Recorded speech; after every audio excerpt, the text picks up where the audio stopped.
नमस्ते मित्रों। मैं doctor Santosh Yadav, head of department teachers training college, Shri Shah KL institute for the deaf, Bhavnagar, Gujarat. मित्रों, मैं आज आपके बीच एक ऐसा वीडियो लेके आया हूँ जिसमें कि चर्चा मैं करूंगा स्पेशल एजुकेशन के क्षेत्र में जॉब अपॉर्चुनिटी कौन कौन सी हैं, रोजगार के अवसर कौन कौन से हैं, उस पर चर्चा करूंगा। आइए शुरू करते हैं, देखते हैं क्या क्या इसमें हम समझ सकते हैं, कौन से नई चीजें हम इसमें सीख सकते हैं। तो अगर हम बात करें यहाँ पे, तो ऐसे अगर हम आगे चलेंगे तो बात करेंगे शिक्षा। शिक्षा के बारे में अगर बात करें तो शिक्षा को दो रूपों में समझ सकते हैं। एक जो मेन स्ट्रीम सोसाइटी है उसकी शिक्षा, जहाँ पे हम सभी लोग, जो सामान्य लोग, जो टिपिकल लोग हैं, वो सीख करके आते हैं। उसका जो संचालन करने का काम है वो मिनिस्ट्री ऑफ एजुकेशन करती है।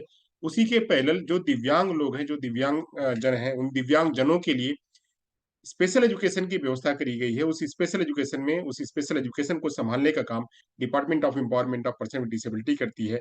वैसे ही अगर हम बात करें तो ये जो दिव्यांग जन हैं वो हैं कौन।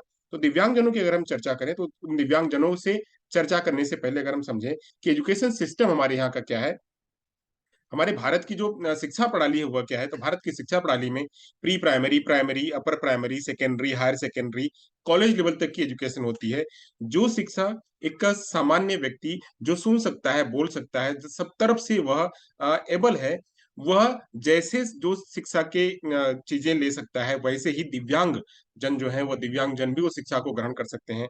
पहले का जो हमारा 1968 और 1986 का जो हमारा करिकुलम का डिजाइन होता था, जो हमारे स्कूल का जो सिस्टम होता था, वह 5+3+2+2+3 का हुआ करता था। अब एनईपी 2020 के आधार पे अब 5+3+3+4 की डिजाइन है, जिसमें अगर बात करें तो 5 वर्ष का, जो 5 ईयर्स का है, वो 5 ईयर्स का वह प्रिपरेटरी है। वहीं उसके बाद अगर बात करें उसके बाद अगर हम बात करें तो 3 ईयर्स का फाउंडेशन है, उसके बाद 3 ईयर्स का प्रिपरेटरी है, उसके बाद आगे अगर बात करेंगे तो चलेंगे तो अपर प्राइमरी, और उसके बाद अगर हम जाएंगे तो सेकेंडरी और हायर सेकेंडरी का, उसके बाद जाएंगे तो कॉलेज है। तो इस तरह से 5+3+4 की जो डिजाइन है, वह डिजाइन हमारे बीच प्रस्तुत हुई। तो उसी डिजाइन के आधार पे हमारे जो दिव्यांग बच्चे हैं, वो दिव्यांग बच्चे भी उसमें से शिक्षा लेते हैं। आइए समझते हैं दिव्यांग जन कौन है। तो दिव्यांग जन जो किसी भी रूप में, जिनके पास एक सामान्य व्यक्ति जैसी क्षमता ना हो, या जो व्यक्ति सामान्य तरीके से कार्य कर सकता है और कोई एक दूसरा व्यक्ति है उसी तरीके को काम नहीं कर पाता, इसका मतलब कि वह किसी न किसी रूप में क्षतिग्रस्त है, किसी न किसी रूप में दिव्यांग है। तो ऐसे दिव्यांग जन कौन? तो हियरिंग इंपेयर्ड बच्चे, विजुअल इंपेयरमेंट बच्चे, इंटेलेक्चुअल डिसेबल बच्चे, मल्टीपल डिसेबल बच्चे, ऑटिज्म स्पेक्ट्रम डिसऑर्डर वाले बच्चे, और स्पेसिफिक लर्निंग डिसेबिलिटी वाले बच्चे, ये कुछ दिव्यांग बच्चे हैं जिनका मैंने उल्लेख किया है। इसके अलावा जो हमारा आरपीडब्ल्यूडी एक्ट है, उस आरपीडब्ल्यूडी एक्ट के तहत कुल 21 प्रकार की दिव्यांगता का वर्णन किया गया है, जिसमें पहले 7 प्रकार की दिव्यांगता पीडब्ल्यूडी एक्ट 1995 के तहत हुआ करती थी। एनटी एक्ट में कुछ और 3 दिव्यांगताओं को जोड़ करके, इंटेलेक्चुअल डिसेबिलिटी को मिला करके 4 दिव्यांगताएं, और उसके बाद आरपीडब्ल्यूडी में कुछ और, उसके बाद 11 डिसेबिलिटी को मिला करके कुल जो है वो 21 दिव्यांगता हो गई। तो ऐसे 21 दिव्यांगता को आप इधर देख सकते हैं। तो 21 दिव्यांगताओं का वर्णन यहाँ पे किया गया, ब्लाइंडनेस से लेकर के मल्टीपल सिरोलिसिस तक, ऐसे 21 प्रकार की दिव्यांगताएं हैं जिन पर काम करा जाता है, और जिन पर काम स्पेशल एजुकेशन में हो रहा है और निरंतर प्रगति पर हो रहा है। आइए समझते हैं क्या क्या हो रहा है, कैसे कैसे हो रहा है, कौन कर रहा है। तो कुछ ऐसे प्रोमिनेंट एजेंसीज हैं जो स्पेशल एजुकेशन में काम कर रही हैं। वो प्रोमिनेंट एजेंसीज कौन है? तो जैसा मैंने पहले ही हमने बताया कि department of empowerment of person with disability जैसे मिनिस्ट्री ऑफ एजुकेशन संभालती है, वैसे ही department of empowerment of person with disability दिव्यांग जनों के लिए काम करता है। ये डिपार्टमेंट है किसका? तो ये ministry of social justice and empowerment का ये डिपार्टमेंट है। यह खाली मात्र दिव्यांग जनों के लिए काम करता है। इसी के तहत आरसीआई काम करती है, रिप्रेजेंटेशन काउंसिल ऑफ इंडिया। उसी के तहत फिर आगे अगर बात करें तो department of empowerment person with disability के तहत ही नेशनल इंस्टीट्यूट्स काम करती हैं, जो कि कुल मिलाकर के 9 नेशनल इंस्टीट्यूट्स हैं, अलग अलग प्रकार के, अलग अलग दिव्यांगताओं के लिए काम कर रहे हैं। इन्हीं जो नेशनल इंस्टीट्यूट्स हैं, इनके कुछ रीजनल सेंटर्स हैं, इनके कुछ कंपोजिट रीजनल सेंटर्स हैं, तो वो भी काम कर रहे हैं। उसके अलावा जो दिव्यांगता के क्षेत्र में काम कर रहे हैं, वह एलिम्को है, वह आइस है, वह आरपीडब्ल्यूडी, कुछ धाराएं हैं, एक्ट्स हैं, यूएनसीईआरपी है। ये सभी मिलकर के दिव्यांग जन के क्षेत्र में, स्पेशल एजुकेशन के क्षेत्र में काम कर रहे हैं, विशेष शिक्षा के क्षेत्र में काम कर रहे हैं। अगर हम बात करें कि स्पेशल फील्ड के क्षेत्र में, विशेष शिक्षा के क्षेत्र में ह्यूमन रिसोर्स कैसे तैयार होता है, ह्यूमन रिसोर्स को तैयार करने के लिए क्या सुविधाएं हैं, तो ह्यूमन रिसोर्स को तैयार करने के लिए क्लिनिकल पर्पज से कुछ ह्यूमन रिसोर्स तैयार किए जाते हैं, जिसमें कि ऑडियोलॉजिस्ट हो गया, साइकोलॉजिस्ट हो गया, क्लिनिकल साइकोलॉजिस्ट हो गए, काउंसलर्स हो गए, स्पीच थेरेपिस्ट हो गए, ये सब जो है वह क्लिनिकल पर्पज से काम करते हैं। वहीं अगर थेरेपी पर्पज से बात करें, ऑडिटरी वर्बल थेरेपिस्ट हो गया, स्पीच थेरेपी हो गया, म्यूजिकल थेरेपी हो गया, फिजिको थेरेपी हो गया, ये सारे कोर्सेज और ये सारे इन सब क्षेत्रों में पढ़ करके जो लोग आते हैं वह थेरेपी पर्पज से काम करते हैं। वहीं अगर बात करें एजुकेशनल पर्पज से, तो एजुकेशनल पर्पज में जो मैंने दिव्यांगताएं बताई आपको, 21 प्रकार की दिव्यांगताएं, उसके अलावा मैंने जो 6 प्रकार की दिव्यांगता जो मेन प्रोमिनेंट हैं, जिन पर ज्यादा बच्चों को जरूरत लगती है, इन लोगों को पढ़ाने के लिए, इनको शिक्षा दीक्षा देने के लिए शिक्षकों की जरूरत पड़ती है। और जैसे मैंने एजुकेशन सिस्टम बताया, प्री प्राइमरी से लेकर के कॉलेज तक के एजुकेशन को देने के लिए शिक्षकों की आवश्यकता पड़ती है, और वो भी ह्यूमन रिसोर्स के रूप में आते हैं, तो वह एजुकेशन पर्पज से होते हैं। ऐसे कोर्स कौन कौन से होते हैं, कब कब होते हैं? तो डिप्लोमा लेवल पे कुछ कोर्सेज होते हैं, बैचलर लेवल पे कुछ कोर्सेज होते हैं, मास्टर लेवल पे कुछ कोर्सेज होते हैं, इंटीग्रेटेड कोर्सेज हैं, पीजी डिप्लोमा टाइप के कुछ कोर्सेज हैं। ये सारे कोर्सेज की जिम्मेदारी, करने की जिम्मेदारी जो है वो दी गई है, आरसीआई को दी गई है। तो यहाँ पे स्लाइड्स में आप देख सकते हैं, कुछ मैंने यहाँ पे इंगित करा हुआ, मैं आगे चलूंगा, थोड़ी और बात करूंगा। ये जो कोर्सेज हैं, यह कोर्सेज कौन-कौन कैसे-कैसे चलाता है, तो कोर्सेज को चलाने के लिए आप देख सकते हैं कि रिहैबिलिटेशन काउंसिल ऑफ इंडिया है, या रिहैबिलिटेशन काउंसिल ऑफ इंडिया कुछ कोर्सेज चलाती है, जो कि दिव्यांगता के क्षेत्र में कोर्स चलाती है। तो यहाँ पे डीएड है, बीएड है, एमएड है, इंटीग्रेटेड कोर्स है, ये दिव्यांगता के क्षेत्र में कोर्सेज चलते हैं। वहीं अगर हम बात करें तो बीएड के क्षेत्र जो सामान्य बच्चों को पढ़ाने के लिए national council of teacher education है, वह कोर्सेज चलाती है। तो वह कौन-कौन से कोर्सेज चलाती है? सेम वैसे कोर्सेज चलाती है। वह पीटीसी, प्री पीटीसी टाइप के कोर्सेज चलाती है, बीएड जनरल एजुकेशन के कोर्सेज चलाती है, एमएड जनरल एजुकेशन के कोर्सेज चलाती है, इंटीग्रेटेड कोर्स ये भी चलाती है। तो यह सामान्य जो मेन स्ट्रीम के लोग हैं, उन मेन स्ट्रीम के लोगों के लिए कोर्स जो है वो संचालन किया जाता है। तो ऐसे अगर हम बात करें, तो ये जो दिव्यांगता के क्षेत्र में जो कोर्सेज हैं, उन कोर्सेज को किस नाम से जाना जाता है, उन कोर्सेज को क्या कहा जाता है? तो उन कोर्सेज को कहने के लिए अगर हम बैचलर लेवल पे बात करें, तो उनको बीएड कहते हैं, बीएड एचआई कहते हैं। वहीं अगर हम बात करें तो बीएड एचआई के साथ-साथ बीएड वीआई कहते हैं, बीएड आईडी कहते हैं, बीएड स्पेशल एजुकेशन आईडी उनका नॉमेनक्लेचर है, B Ed special education ASD autism spectrum disorder, वहीं B Ed special education multiple disability, B Ed special education learning disability. तो ये जो बैचलर लेवल के हैं, जो ग्रेजुएशन में 50% ग्रेजुएशन, किसी भी ग्रेजुएशन में जो भारत सरकार के यूजीसी से अप्रूव्ड जो यूनिवर्सिटीज हैं वहां से, जिन्होंने बैचलर कोर्स कर रखा है, बीए, बीएससी, बीकॉम, बीबीए, जो भी कोर्स कर रखा है, उसके बाद अगर उन्होंने 50% लिए हुए हैं, तो इस प्रकार के कोर्सेज में वह प्रवेश ले सकते हैं।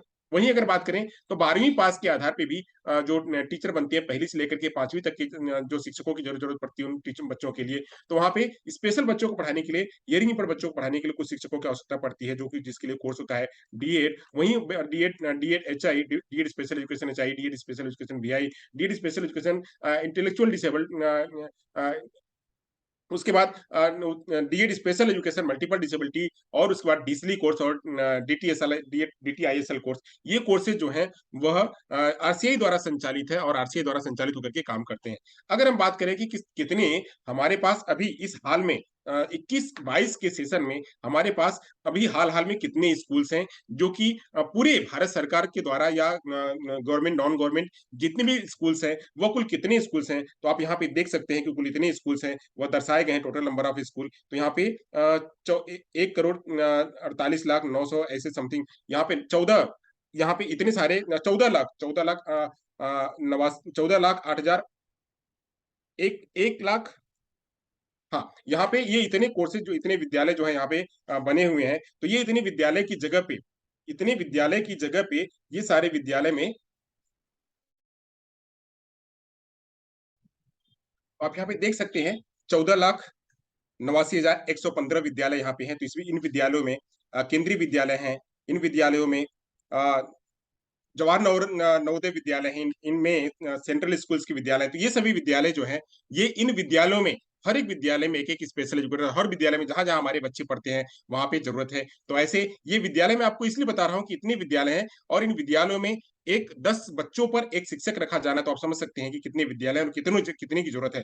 अगर हम बात करें तो 14,89,115 विद्यालय हैं, तो ऐसे 14,89,000 हमारे यहाँ हमारे विशेष शिक्षकों की आवश्यकता पड़ेगी, अगर हम इस तरह से बात करें, एक विद्यालय में एक शिक्षक अगर रखने की बात करें तो इस हिसाब से। और उसके हिसाब से हमारे पास क्या रेशियो है, कितने बच्चे हैं, वो मैं आपको दिखाता हूं। अगर हम बात करें कि हमारे पास स्पेशल नीड्स वाले बच्चे कितने, अगर मैं टोटल की बात करूं, तो यहाँ पे primary, upper primary, secondary, higher secondary में अगर मैं टोटल की बात करूं, तो कुल मिलाकर के यहाँ पे आप देख सकते हैं, तो 22,40,356 22,40,356 कुल सीडब्ल्यूएसएन बच्चे हैं, जिसमें से कि 10 बच्चों पर एक शिक्षक रखा जा रहा है, तो आप समझ सकते हैं कि कितने शिक्षकों की आवश्यकता पड़ेगी। यहाँ पे अगर हम बात करें तो 2,24,000 शिक्षकों की आवश्यकता पड़ेगी, तो इस हिसाब से भी हमारे पास शिक्षकों की अपार आवश्यकता है, जिसके जिसके अगेंस्ट हमारे पास शिक्षक नहीं है। अगर हम बात करें तो क्या रेशियो है, किस रेशियो के हिसाब से शिक्षकों को रखा जाना है, तो पहली से 5वीं तक अगर हम बात करें तो पहली से 5वीं तक के लिए एक 10 बच्चों पर 1 शिक्षक रखा जाना है। 6वीं से 8वीं तक का जो स्कूल है, जहाँ क्लासेस हैं, वहाँ 15 बच्चों पर 1 शिक्षक रखा जाना है।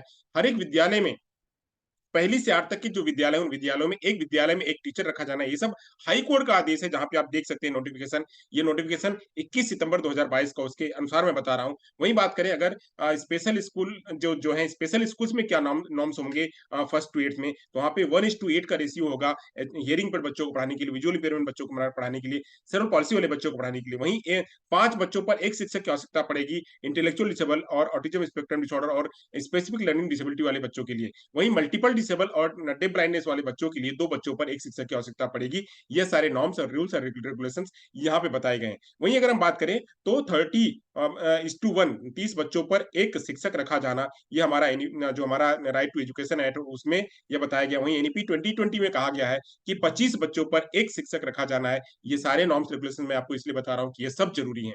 वहीं अगर हम बात करें तो खास अगर गुजरात राज्य की बात करूं मैं, तो गुजरात राज्य में यहाँ पे अभी हाल-हाल में कुछ वैकेंसी निकली थी। उन वैकेंसी में जितने भी अब तक के जो बच्चे थे, जितने भी स्टूडेंट्स थे, जितने लोगों ने भी स्पेशल एजुकेशन में कोर्सेज कर रखे थे, सारे के सारे ऑक्यूपाई हो गए हैं। वहीं अगर हम बात करें तो गुजरात राज्य में जो कितने बच्चे हैं, उन बच्चों में गुजरात राज्य में कितने बच्चे हैं, तो गुजरात राज्य में अगर आप देख सकते हैं तो यहाँ पे टोटल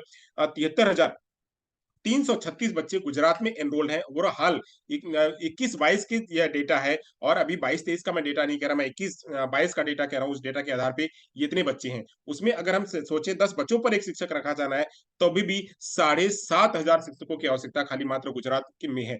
अब इसके अगेंस्ट गुजरात सरकार ने 3,000 शिक्षकों का एक एफिडेविट दिया है, और वो 3,000 शिक्षकों की भर्ती के लिए उसने स्पेशल टीचर एलिजिबिलिटी टेस्ट का अनाउंस किया है कि स्पेशल टीचर एलिजिबिलिटी टेस्ट के तहत ही 3,000 शिक्षकों की भर्ती करी जाएगी। अब 3,000 शिक्षकों की भर्ती करी जाएगी, अगर हम बात करें तो हमारे पास अभी आरसीआई ने, मैंने पहले कहा कि 22 लाख में मतलब 22 लाख इतने बच्चे हैं, उस 22 लाख में से अगर हम बात करें तो 2 लाख अगर टीचरों की आवश्यकता है, तो 2 लाख नहीं, 2,26,000 25,000 समथिंग शिक्षकों की आवश्यकता है। तो उन 2,26,000 बच्चों के अगेंस्ट हमारे पास शिक्षक कितने हैं, तो आरसीआई द्वारा 1992 के जो उसका एक्ट बना, उसके बाद से अब तक हमारे पास जो विशिष्ट शिक्षक जो है, जो प्रोफेशनल्स हैं, वो प्रोफेशनल्स कुल मिला करके 1,83,000 जो है वो हमारे पास प्रोफेशनल्स हैं। उनमें से अगर हम बात करें तो जो प्रोफेशनल्स हैं वह 87,000 है, और जो पर्सनल्स हैं वो 96,000 हैं। इनमें से भी कुछ आंकड़े कम होंगे। इतने सारे जो प्रोफेशनल्स हैं वह अभी कंटिन्यूअस में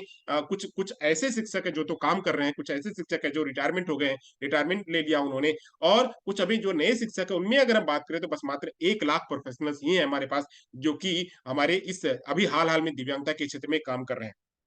तो ऐसे में गुजरात में 3,000 पोस्ट है, और गुजरात में 3,000 पोस्ट के अलावा अन्य सरकारें भी, अन्य जो सरकार है वह भी काम कर रही है। उसमें दिल्ली सरकार ने जो है 1532 संख्या निकाली है, 1532 जगह निकाली है प्राइमरी के लिए, और उसका जो पे स्केल है वह 35,400 से लेकर के 1,12,400 का है। तो ऐसे हर जगह जो सामान्य विद्यालयों में जो शिक्षकों की जो पे स्केल होता है, वही दिव्यांग बच्चों को पढ़ाने वाले विशिष्ट शिक्षकों की भी वही पे स्केल है, उसमें कोई पे स्केल में कोई ये नहीं है।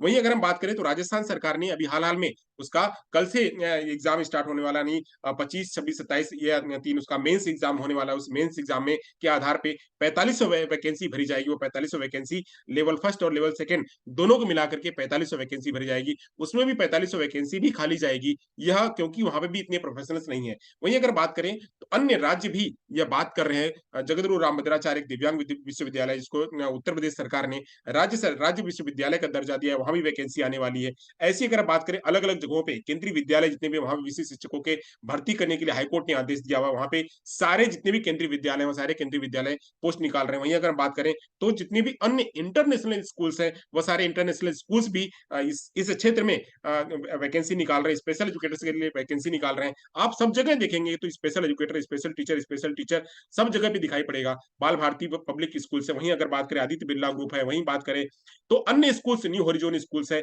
ऐसे सेंट जेवियर स्कूल्स है, दिल्ली पब्लिक स्कूल्स है, जेएम इंटरनेशनल स्कूल्स है, आदर्श विद्यालय, ऐसे एक नहीं हजारों जो है ऐसे एग्जाम्पल्स हैं, जितने भी विद्यालय हैं वो सारे विद्यालय इस फील्ड में स्पेशल टीचर उनके यहाँ अगर बच्चे पढ़ रहे हैं तो उन बच्चों को पढ़ाने के लिए स्पेशल एजुकेटर की वजह अपॉइंट कर रहे हैं। तो ऐसे में स्पेशल एजुकेटर्स की संख्या जो है वह उसकी डिमांड जो है काफी बढ़ गई है। यह तो मैंने अभी तक बात करी प्राथमिक के लिए, पहली से 8 तक के लिए।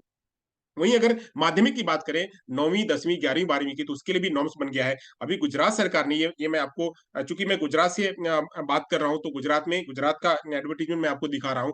तो जैसे टीटी टेट 1 और टेट 2 के लिए स्पेशल खास special teachers eligibility test TET 1 और टेट 2 निकाला गया है, वैसे ही आगे जाकर के 9वीं 10वीं और 11वीं 12वीं के लिए भी ये सारे नॉर्म्स रेडी हो गए हैं। उनके लिए भी जो है ये टीचर एलिजिबिलिटी टेस्ट निकाला जाएगा, अभी थोड़े ही समय में वो भी आने वाला है। तो ऐसे उनके लिए अलग अलग विषयों के लिए, जैसे गुजराती है, हिंदी है, मराठी है, अंग्रेजी है, ऐसे अन्य विषयों के लिए भी उसके सारे नॉर्म्स यहाँ पे रेडी कर दिए गए। उन्हीं नॉर्म्स के आधार पे ये माध्यमिक में, ऐसे उच्चतर माध्यमिक में भी वहां पे भी निकलेंगे, गणित के लिए अलग से, भौतिक विज्ञान के लिए अलग के, रसायन विज्ञान के लिए अलग से, जीव विज्ञान के लिए अलग से, ऐसे जितने भी मेथड्स हैं, जितने भी लैंग्वेज है, उन सारे लैंग्वेज को पढ़ाने के लिए जहां पे जैसा विद्यालय होगा उस विद्यालय में जो विशिष्ट विद्यालय है वहां को तो होंगे ही, साथ साथ में जो सामान्य विद्यालय वहां पे भी वैकेंसी निकलेगी। तो ऐसे वैकेंसी के लिए हमारे पास चांसेस बहुत है। अभी हाल-हाल में आप देखें तो आज से गुजरात में आज का मतलब कि 23 तारीख से यहाँ पे एग्जाम का फॉर्म भरा जा रहा है। स्पेशल टीचर एलिजिबिलिटी टेस्ट का फॉर्म भरा जा रहा है और उसके बाद इसका मई में इसका एग्जाम होगा, और मई में एग्जाम होकर के उसके बाद इंटरव्यू होगा और डेमो लेसन होगा, डेमो लेसन के बाद इंटरव्यू होगा और उसके बाद अपॉइंटमेंट दिया जाएगा। तो ये बहुत ही बढ़िया अपॉर्चुनिटी है, जॉब की अपॉर्चुनिटी है। और जॉब की अपॉर्चुनिटी जितने भी लोग हमारे हमारे सुनने वाले हैं, जो श्रोता है, वह अपने मित्रों को, अपने साथियों को, मित्रों को बताएं जो उनके ऐसे लोग हैं जो करना चाहते हैं। यह एक ऐसा रास्ता है, एक ऐसा जगह है, आजकल कहीं भी किसी भी जगह पे वैकेंसी नहीं मिल रही है। मैंने अभी देखा कि जनरल के टेट वहां पे 2.5 लाख लोगों ने, 2,75,000 लोगों ने फॉर्म भरा है। उसके अगेंस्ट वैकेंसी कितनी है? वैकेंसी बहुत ही नॉमिनल है, 2.5 से 27 और 28 उसकी वैकेंसी। उसके सामने देखिए लाखों लोगों ने फॉर्म भरा है, और यहाँ पे देखिए, यहाँ पे आधे से कम हमारे पास प्रोफेशनल्स हैं और आधे से ज्यादा हमारे पास वैकेंसी निकली हुई है। तो इसके लिए हमारे पास अपॉर्चुनिटी बहुत ज्यादा है। तो हमारी संस्था में केएल इंस्टीट्यूट में 2 कोर्सेज चलते हैं, बीएड और डीएड। और बीएड का जैसा मैंने नॉर्म्स बताया 50% उसके लिए चाहिए, उसकी फीसें हैं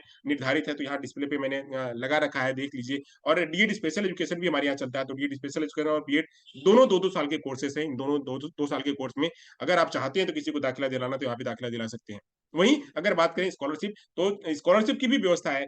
ऐसा नहीं कि जो करना चाहता है उसके पास पैसे नहीं है, या वो इच्छुक है करने के लिए, तो उसके लिए गुजरात सरकार से डिजिटल गुजरात पर स्कॉलरशिप की व्यवस्था है। एनएसपी पोर्टल से, नेशनल स्कॉलरशिप पोर्टल से, गुजरात सेंट्रल गवर्नमेंट की वेबसाइट है, यहाँ से स्कॉलरशिप प्रोवाइड कराई जाती है। वहीं हमारी संस्था भी स्कॉलरशिप प्रोवाइड कराती है। उसके अलावा कुछ डोनर्स हैं, वहाँ स्कॉलरशिप दे देते हैं, पढ़ाने के लिए आगे बढ़ते हैं। वाह बकरी एक चाय वाले हैं, वो ऐसे स्कॉलरशिप देते हैं। रिलायंस है, वह भी स्कॉलरशिप देती है। तो इसका मतलब मैं ये कहना चाह रहा हूँ कि वैकेंसी बहुत है, पढ़ने वाले लोग नहीं है। तो मैं आप सभी लोगों से इस प्लेटफॉर्म से अपील करना चाहूंगा कि आप सभी लोग आइए, उठिए, जागिए, और तब तक न रुकिए जब तक आप अपने लक्ष्य को हासिल ना करने। आप भी अपने लक्ष्य को हासिल करें, और आपके साथ में जो मिलने वाले हैं, जो कंधे से कंधा मिला करके चलने वाले हैं, उनको भी आगे बढ़ाइए।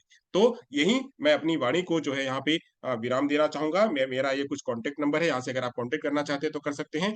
Thank you so much. जय हिंद, जय भारत।